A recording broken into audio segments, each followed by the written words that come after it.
Disease called African swine fever has been spreading out in China, Vietnam, Mongolia, Cambodia, and even in North Korea, leaving South Koreans worried that it might spread in Korea too. Since there are no current available medicines or vaccines to cure this disease, the best we could do is to prevent it from spreading. With this, from June 1, the Animal and Plant Quarantine Agency has reinforced that those who fail to declare hand-carry animal products will have to pay fines up to 10 million won. Individuals coming from countries suffering from African swine flu who fail to declare hand-carry products such as pork will have to pay fines depending on the number of violations. Foreigners who refuse to pay the fine will not be allowed to enter the country or will be restricted to stay in Korea.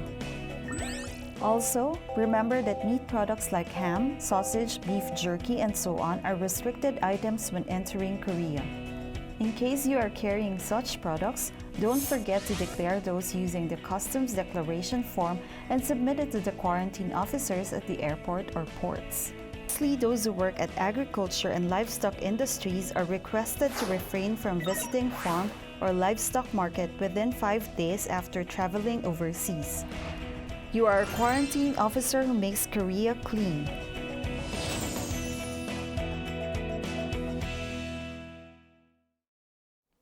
The Korean National Tax Service is exempting and reducing income tax from young people hired in small and medium-sized enterprises in order to relieve the burden of the youth who are having difficulties due to an employment crisis. Foreign worker applicants can also receive tax reductions of up to 90%. Youth tax exemptions and reductions are available either for workers between the ages of 15 to 34 who are currently employed by small and medium-sized enterprises, according to Article 2 of the Basic Act on Small and Medium Enterprises, or workers whose first employment is at SMEs between 2012 and 2018.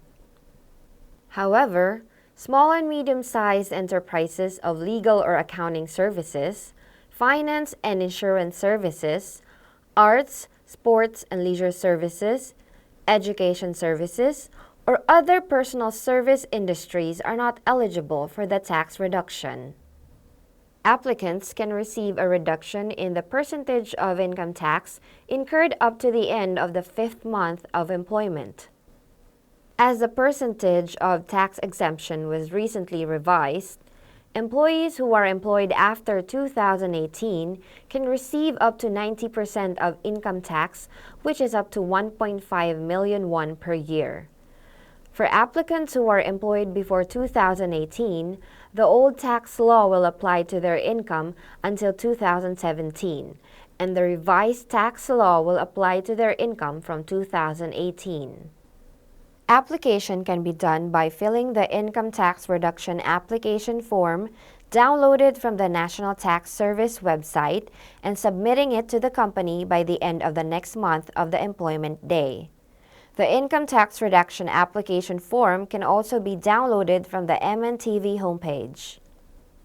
The company will collect the employee's document of application for income tax reduction and submit it to the local tax office along with the completed form of small and medium business employment income tax reduction statement.